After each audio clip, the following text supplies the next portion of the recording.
Olá, bem-vindos à nossa conversa de hoje. A gente vai para um lugar e um tempo bem específicos. A China, da dinastia Tang, um período que foi de 618 a 907 da nossa era. Isso, um período longo e fascinante. Exato.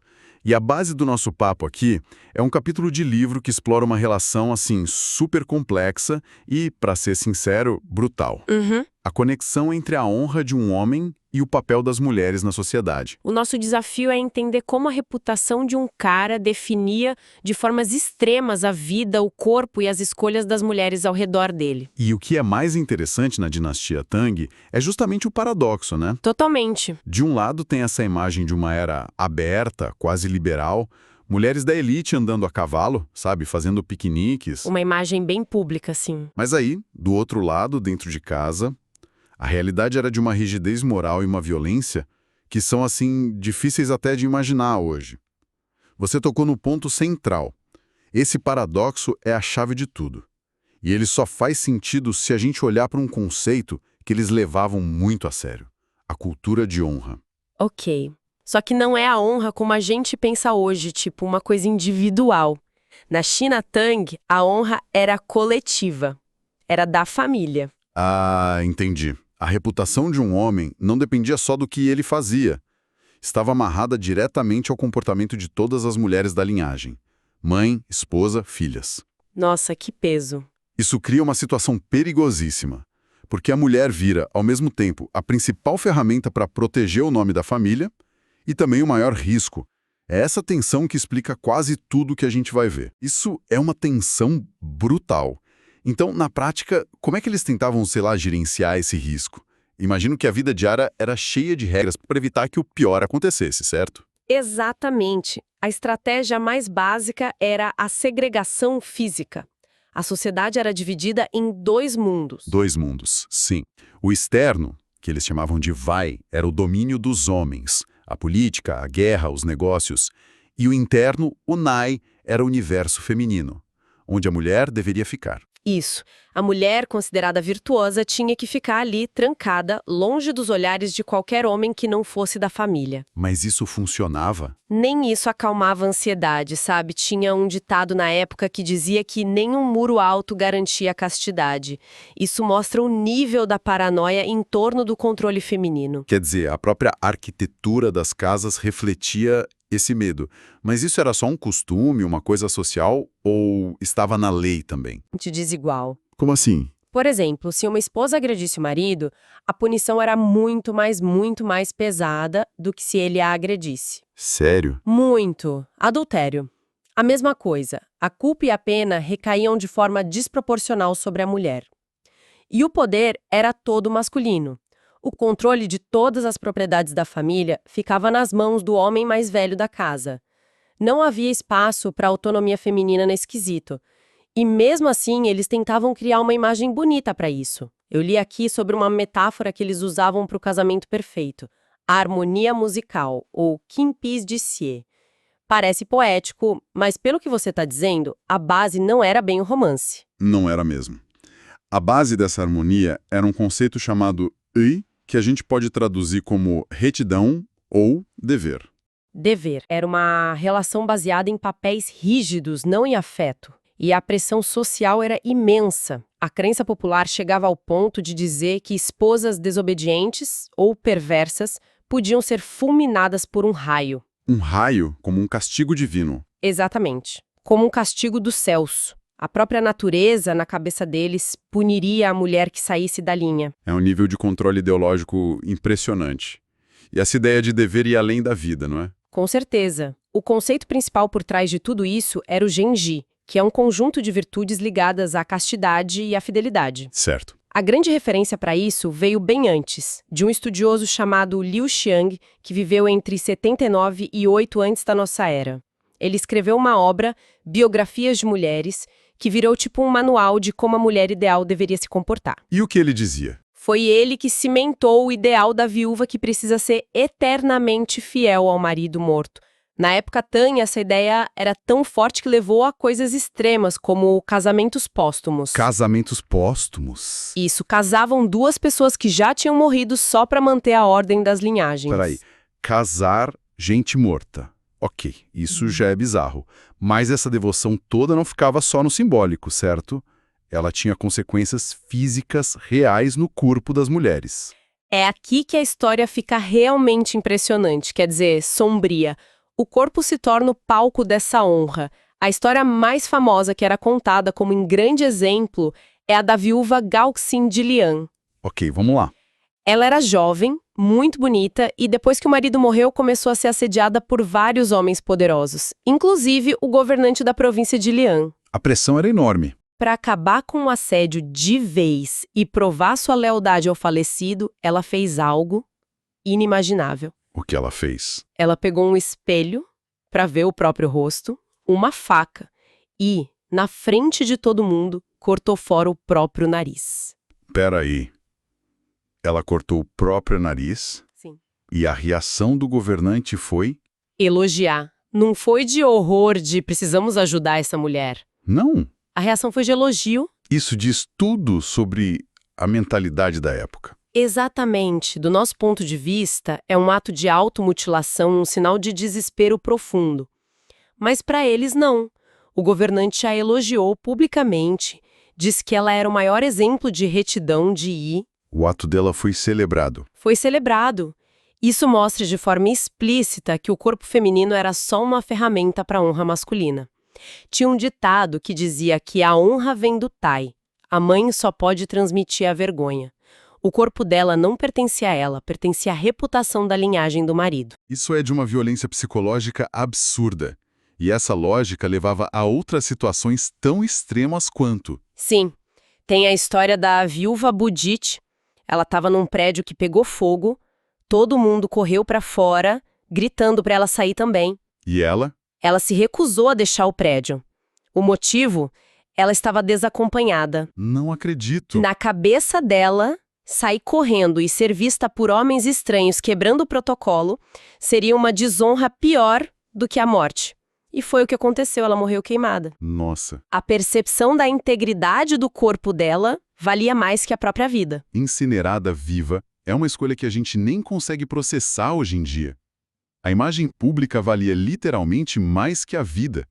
Essas histórias eram contadas como exemplos a serem seguidos. Eram as grandes heroínas da época. Essas narrativas eram ferramentas de propaganda para reforçar a ideologia masculina. E com o passar do tempo, principalmente depois da rebelião de An Lushan, no meio do século VIII, essas histórias foram ficando ainda mais sangrentas. A viuvez era muito comum, sabe? Por causa da guerra? Não só. Também porque os maridos eram em média 10 anos mais velhos. Então existia uma população enorme de viúvas jovens sob essa pressão.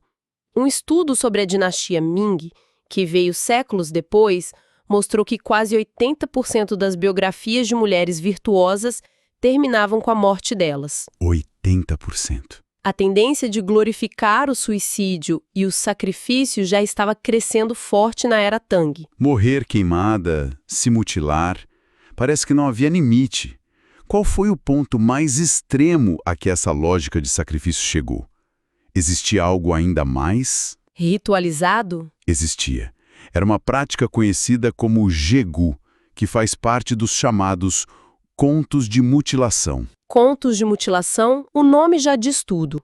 O que era isso? O jegu era o ato de uma mulher cortar um pedaço da própria carne, geralmente da coxa. Da própria coxa. Sim, e aí ela cozinhava essa carne e servia numa sopa ou caldo para um sogro ou sogra que estivesse doente. Meu Deus. Mas por quê? Qual era a lógica por trás disso? A lógica vinha da teoria médica da época, que, claro, estava completamente errada, mas que acreditava que a carne humana tinha propriedades curativas milagrosas. Era o ato máximo de piedade filial. Que horror. E as biografias oficiais da dinastia Tang estão cheias de outros exemplos. Tem a senhora Wang, que bebeu veneno para provar que era casta. Uma menina de 7 anos, a Gao Meimei, que preferiu a morte para não trazer desgraça para a família. Uma criança de 7 anos. Sim. E as irmãs Do, que pularam de um penhasco para não serem estupradas por soldados. Os números não mentem. Das 53 biografias oficiais de mulheres notáveis da época Tang, 12 envolvem automutilação. É um controle absoluto e violento sobre o corpo feminino. É um cenário desolador. Fica a pergunta. Então, todas as mulheres aceitavam isso? Não existia nenhuma forma de resistência, de dizer não? Existia, sim. E a cultura Tang produziu uma figura de resistência fascinante, embora, bem, problemática, a megera. A megera. Isso, a esposa ciumenta, agressiva que batia de frente com a autoridade do marido e desafiava essa ordem de gênero. Interessante. Como ela fazia isso? Ela era, na verdade, um produto das contradições do próprio sistema, né? O homem podia ter concubinas, frequentar bordéis, mas a esposa tinha que ser absolutamente casta. A moral dupla. Exato. A megera era a mulher que se recusava a aceitar isso. Ela exigia do marido a mesma fidelidade que era exigida dela. Ao fazer isso, ela o emasculava socialmente. Por quê? Um homem que não controla a própria esposa era visto como fraco. Então ela era vista como uma ameaça. Uma figura terrorizante. Na literatura, ela inferniza a vida do marido, mas no fundo só está exigindo justiça. É uma mistura de agressora e vítima. E isso acontecia na vida real? Temos registros? Temos vários. O caso mais famoso é o do grande estudioso Shen Hua. Em público, um intelectual brilhante.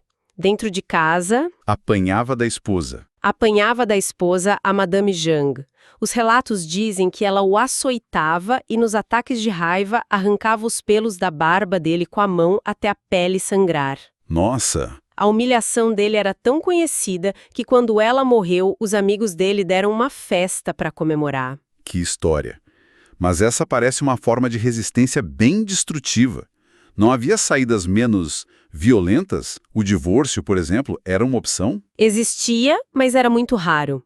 Havia o divórcio por acordo mútuo, o ELI, e uma forma mais radical, a separação por retidão, ou Yijue. Acontecia quando um oficial do governo intervinha e dissolvia o casamento, geralmente em casos de crime ou violência extrema. Temos o registro de um homem, Fang Rufo, cuja esposa matou 2 servas e escondeu os corpos na neve. Meu Deus! Quando o prefeito descobriu, ele dissolveu o casamento na hora. Mas eram casos extremos. E por que era tão raro o divórcio? Porque o casamento era uma necessidade econômica e de sobrevivência. Para uma mulher, ser divorciada ou viúva sem o suporte da família do marido era sinônimo de miséria. Entendi. Por isso, a principal rota de fuga, especialmente para as mulheres da elite, era outra: a vida religiosa. Aconteceu o que os historiadores chamam de uma onda de monjas taoístas, as Nuiguan. Ah, interessante. E como era a vida nesses conventos? Para as mulheres ricas que podiam pagar por isso, era uma vida de luxo, autonomia e liberdade. Elas estavam completamente fora do sistema de honra masculina. Uma fuga completa, então. Total. Podiam estudar, escrever poesia e ter uma vida emocional e até sexual muito mais livre. Era a fuga definitiva das obrigações do casamento e da maternidade. E essa figura da monja livre acabou influenciando a imaginação das pessoas? A cultura pop da época, por assim dizer? Totalmente. A figura da Nunguan inspirou a criação de um personagem literário muito popular, a imortal feminina, a Shanhui. E quem era ela? Ela era tudo que a esposa tradicional não era. Linda, inteligente, poderosa, sexualmente desejável, mas completamente independente, dona do próprio destino. Uma fantasia, no fim das contas. Uma fantasia, muitas vezes escrita por homens, que mostra o quanto eles mesmos se sentiam sufocados pela rigidez do sistema. Faz sentido. E para os homens que estavam infelizes no casamento, qual era a válvula de escape deles? Eles não podiam virar monges com a mesma facilidade, imagino. A principal rota de fuga masculina era o mundo das cortesãs de alta classe. Se a gente conectar isso ao quadro geral, vemos uma divisão clara. Qual? A esposa ficava trancada em casa, e sua virtude era a base da honra da família.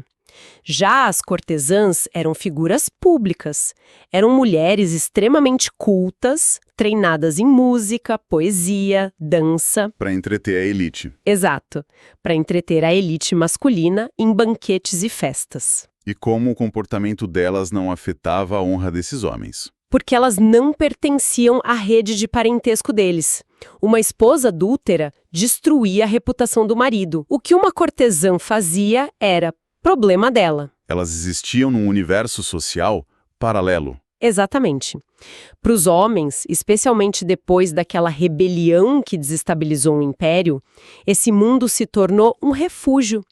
Ali eles podiam ter companhia intelectual, afeto, intimidade, sem o peso esmagador da honra e das obrigações familiares. Era um espaço de liberdade emocional para eles também. Uhum. Analisando tudo isso, o que fica é um retrato cheio de pontas soltas, de imagens que não se encaixam. A gente tem a viúva que se mutila em nome da honra, a mégera que aterroriza o marido, A manja autônoma vivendo com luxo e liberdade. e a cortesã intelectual que serve de refúgio. Parece que, mesmo dentro de um sistema tão brutalmente opressor, existiam brechas, espaços para as pessoas agirem e, às vezes, até subverterem as regras. Exatamente.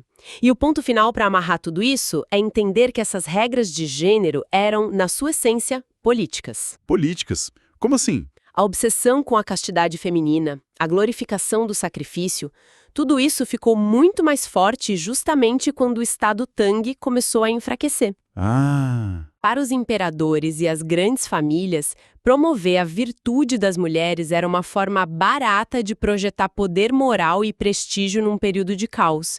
Controlar o corpo das mulheres era, no fim das contas, uma demonstração de poder político. é uma conexão poderosa. O privado se torna uma ferramenta do Estado. E isso levanta uma questão importante. Esse material todo mostra de forma explícita como a definição de honra de uma sociedade, quando focada no prestígio de um grupo, pode levar ao controle e ao sacrifício extremo de outro. Certo.